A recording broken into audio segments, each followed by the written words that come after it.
What's up? Awesome. We already got a couple folks coming in here. All right, so we're gonna get rolling here in a sec. Feel free to put any of your questions in the comment. I'm gonna let folks get in, and we'll get rolling. Have a really cool announcement.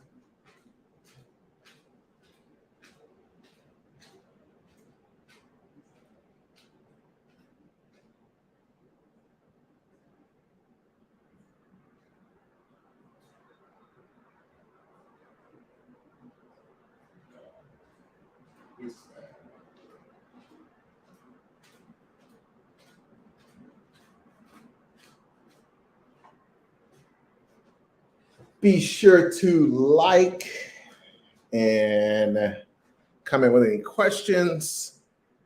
Really cool announcement coming up. And then we'll have the second portion of this where one of my good friends and just amazing real estate investors doing some really cool things with mobile homes that we're building a fund around. We're going to have him on, and he's going to be talking about just that experience. And so as y'all can tell from the title, the PEFI Private Equity Fund Incubator is basically evolved into investment funding incubator. So we're kind of breaking into some other asset classes, and I wanted to share that. So we'll talk a little bit about that, and then we're going to have Byron on in a bit. Some of y'all, if you watch Earn Your Leisure, he was on there recently, and just has done some really major things in the real estate space.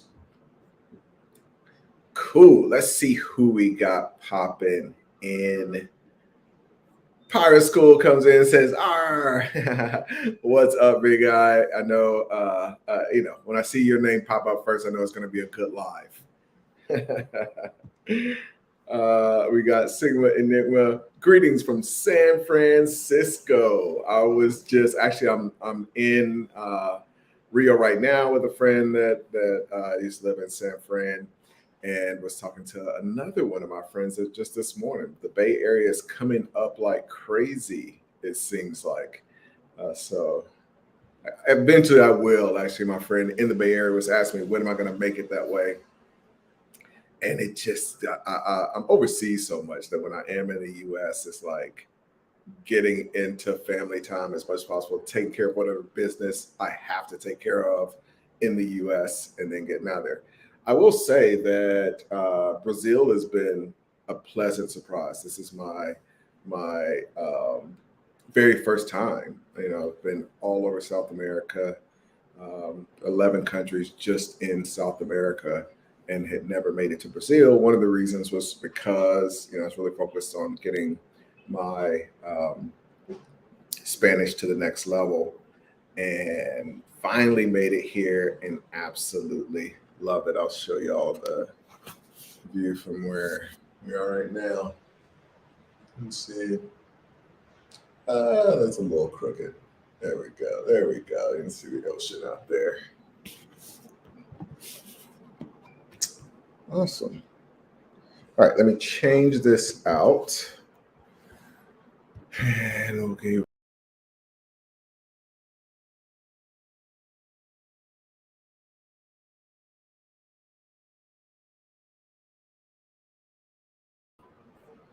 no way. This is really crazy.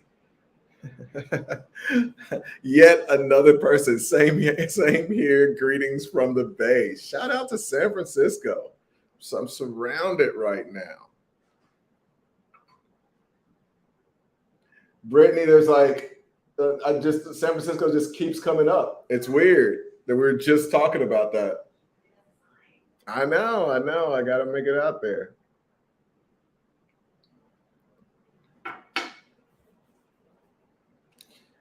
I'll do a couple of these comments. We'll jump in. Simon says, can't wait to hear and look forward to meeting you. Absolutely. We got Mike comes in. Hello, Ace. I'm always trying to contact you, never able to contact you. What's the best way to work together? So it depends on what you're trying to do. if you're looking to join Dealmakers Institute and become a deal maker, I would go to dealmakersinstitute.com. And then you can schedule a call with somebody on the team, and they'll kind of walk you through, make sure you're matching. You get to work with that group. We're having a really amazing group. They're doing some really cool things that now combine business acquisitions with some cool things in income generation that are unique to the stock market right now. The other side of things, if you're interested in starting a fund, then you go to acechapman.com, and we're going to be talking a little bit about the evolution of like what that program looks like on the fun side of things. So it does, just fill out that form either way. I know a lot of people have reached out about on the PEFI side, and we haven't really been pushing that or starting any new groups because we've been in this transition stage from PEFI to the investment fund incubator. So that will be opening up soon. And again, that's what we're talking about today. So depending on what you're interested in, those are the two routes. PEFI's been closed. We haven't allowed any new folks. So if you were interested in PEFI, the reason you haven't heard back is that we just aren't doing anything. Actually, PEFI's over essentially. So PEFI's over. It's now investment fund incubator. If you were trying to get in touch with somebody on the Dealmakers Institute side, just shoot me a email, ace@acechapman.com, and CC Nori at financierbank.com. And we'll make sure that Curtis and get somebody in touch with you with the team. But they're pretty on it. So and feel there's just a lot of ways. Like hit me on Instagram or whatever. But those are the two things. If you haven't heard from anybody on PEFI, we just aren't. You'll get some news soon. If you haven't heard from anybody on Dealmakers, let us know. We'll get them in touch with you. Cool. So let's talk about this evolution. It's been really 2 years since we had the very first private equity fund incubator. It was just a experiment. I kind of had a couple people that were interested in funds, and I look back to when I first started helping people buy businesses. One of the main reasons that I started to do that was I had a mentor who I was sitting with one day, and he was looking at my financials. As some of you know, the original story, when we first started doing the kind of this mentor relationship, he was somebody who's flipped hospitals. I go down and I go to sit with them, and he's like, okay, like, what did you bring? Did you bring financials? Did you bring perspectives on deals? I'm like, well, no. He's like, so you just want to come and chit chat? So after that, I was always bringing my financials, and he was looking at my financials. He was like, why are you doing all this real estate stuff? And why aren't you focused more on the businesses? Because this is what's generating the income that's really just now been sucked into the real estate side of things, which, yeah, that's a long-term investment, but the real goal is like maximizing cash. And I kind of told him that it was just too much work. So I'll see you, Brittany. So, as I was working, doing these deals, I'm just like, I just don't have enough time. And he said, okay, that's great, but like, what's the solution to that? It's not just like, oh, I don't have enough time, so I'm not going to do this highly profitable thing. It's okay, you don't have enough time. What's the solution to fixing that so that you can do this highly profitable thing? My thought was the solution was do this other passive thing with real estate. And he was right to say, no, let's figure out how you can do more of these flipping business deals, because that's what's building your wealth a lot faster. So one of the ideas that we came up with was like, okay, what if you train people on how to do this and then you invest it in their deals? And so, my motivation, a lot of times people are like, man, like when you're teaching people, why don't you have this course and you can just do it online and people could come in and learn.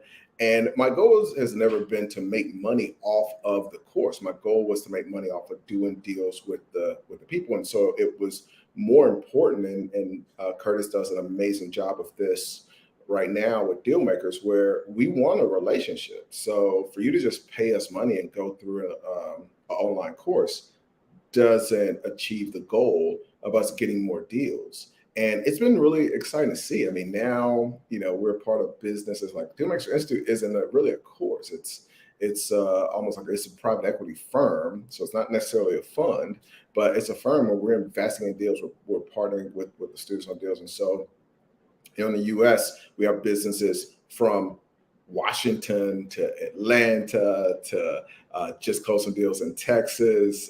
We're trying to do a deal in Colorado. And so this literally just worldwide deals, Phoenix, Arizona.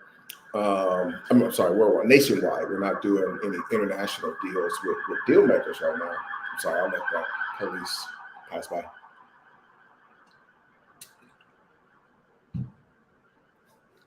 So we're not doing international deal makers side of things just because there are risks and complications and all that.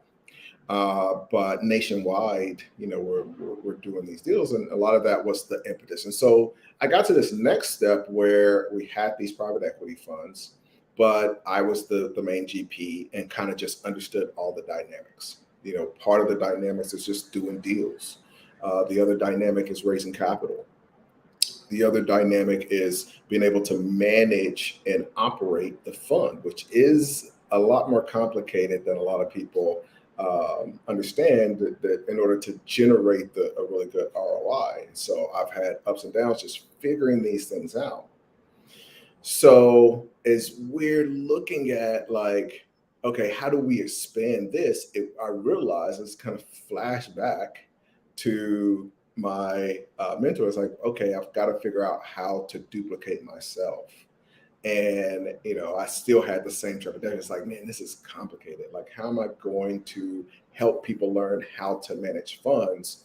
And so the first PEFI was just a test. It was like, just figuring it out. It was building the plane as we were literally flying to figure out what are all the lessons. And a part of the beauty for me was it had been 20 years of me doing private equity deals. And so what happens when you spend that much time doing something, it's like they're just hundreds of lessons that are in the subconscious that just are difficult to sit down and just list out.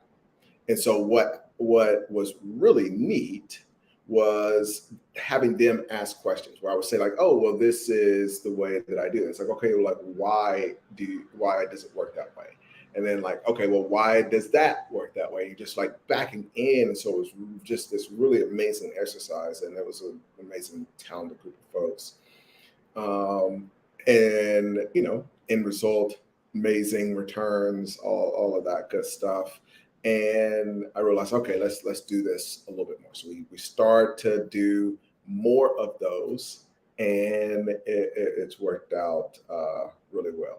So the next part of that was I had some influencers and experts in different industries that were basically saying, okay, I like what you're doing with this incubator. How can I apply something like that to my business?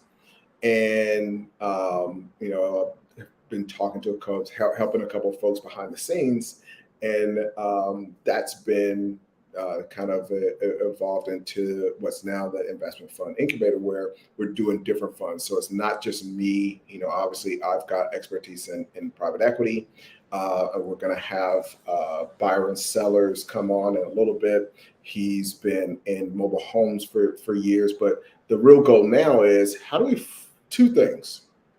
It's not just about starting funds for the sake of starting funds. It's about what's the market missing? Because that's the thing with private. It's not that we're even doing like private equity as much as micro private equity. So, I felt like there was a need in the market. It's not just, oh, let's go do the 1,000th private equity fund. The real empty spot in the industry is micro private equity, which takes, the reason that most people don't do it is that it takes a whole nother skill set and experience. So the same thing with mobile homes. There aren't nearly as many mobile homes. There are all these mobile homes out there. There's not many mobile home funds because of the headaches and everything that's involved with mobile homes compared to the other sectors of real estate.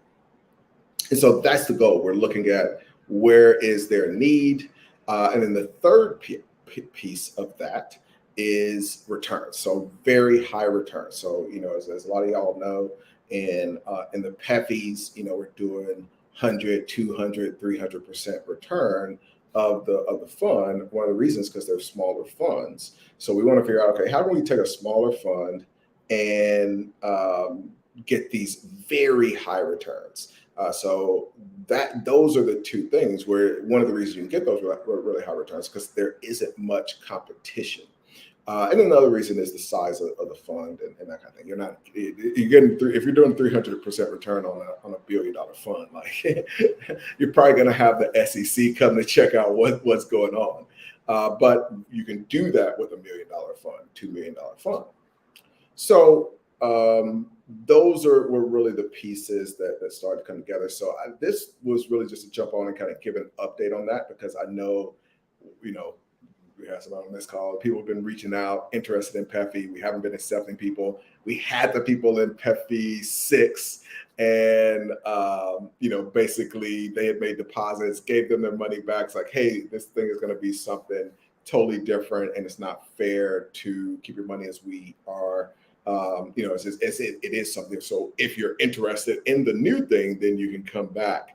But I don't want to take the money and say, oh, well, this is what it is now. So there are some very cool things coming down the pipe that, I'll be talking more about. But mainly today, I wanted to give this introduction because at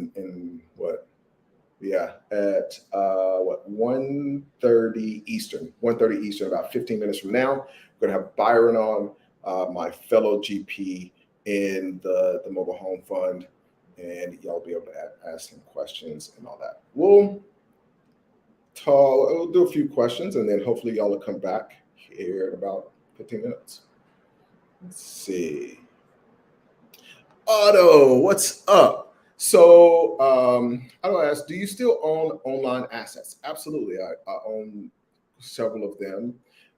And now it's getting interesting to buy them again.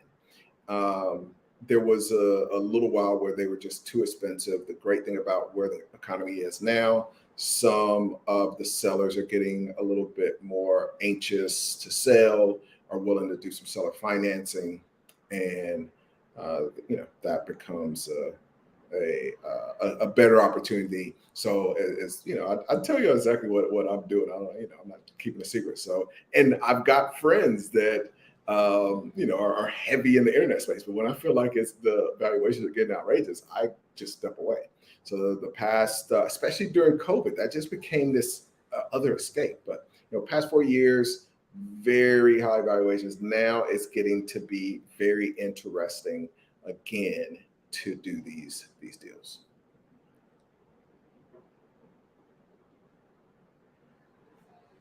Edward, why did you choose to leave the U.S.? There's just so many reasons. There's so many reasons. I feel like that's its own video. But at a very high level, I'm interested in the same way that growing a small business interests me. It's very interesting to be in a place that's emerging. It's not like I'm just leaving the U.S. to go to England.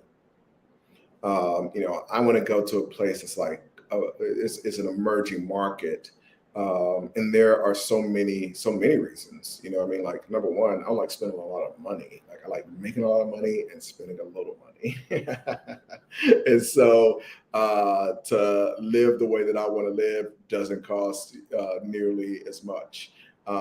Access to talent. I was with somebody last night. We went to dinner and we're just talking about the amount of talent here in Brazil. I was with a young lady that works for a lot of startups here, and just like So more and more people are learning English and want to get good because and then you're just giving somebody this amazing opportunity as well. And so the impact that you can have on an employee's life, yeah, like that becomes really cool as well. So it's a long list. I think lifestyle is huge for me, and then just culture. Joe Rogan, I was listening to a clip and he was talking about his friend went into the Starbucks and he ordered Starbucks for him. He ordered Starbucks for his wife. And he's like, "Oh, my wife wants whatever." And the barista's like, "You mean your partner?" And it's like, what? Like, it's just like all of these. The woke thing is just like we're so. People are so spoiled. Bottom line, like I don't want to be around a bunch of spoiled people. I think in America, people are a lot of the young, especially young generation, is very, very spoiled. And so you go to these other places and you get this talent, and they're hungry and like they're not worried about what pronouns you're using because they're trying to like make money for their family to survive. So I prefer that. I'm not worried about pronouns. I don't even know how to pronounce it. I did have my very first Portuguese lesson yesterday, which, I'm very excited to start learning. I feel like my Spanish is now at a point that I'm not going to confuse them. Having Spanish has helped a little bit here. But he says, Wagwan man, greetings from Brazil. Thank you so much for popping in. I am absolutely loving it here. Could you please talk about benefits, talk about legalizing cannabis and its benefits?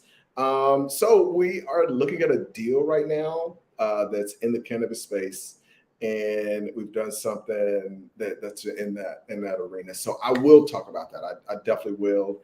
We're getting close to I'm actually just going to split this, turn this off, and then I'm going to be right back on here in a sec. Let's get these last couple. But I guess the one thing I would say is I'm very bullish and definitely interested in that space, and I'll definitely dig more into that for sure in an upcoming video. Curtis Davis pops in, says, "Jello, what's up?" Thanks. Says, "Hello, good topic." All right, said Mike. We'll take this one and then we'll bounce out. Would you consider a fund for entertainment projects? I have access to film projects, Academy Award filmmakers, and top music entertainers. So if those characteristics that I was talking about are the most important things. So if that is the case, there's I don't think there's a lot of funds that are out there that are doing it. The toughest thing would be, have you been doing it, and what has been your historical return? And then we're looking for returns that are going to be in that 100 to 300 range. So when it comes to, and that's what we will talk about with Brian, when it comes to the raising capital and the LPs, like what he has is just a very intensive and long historic. Here's this deal. Here's the closing documents. This is what we closed it at. You can go and you can check it in the records. Here's what we sold it at. Here was the return. Here was the cash on cash return versus the total ROI. And so if you can do that, you're like, I got this 100 of these, then that becomes, so that those would be the I guess the three things: is not much competition, history of returns, and then amount of returns. Awesome. All right. Pop back on in a bit and we'll dig into things with Bar.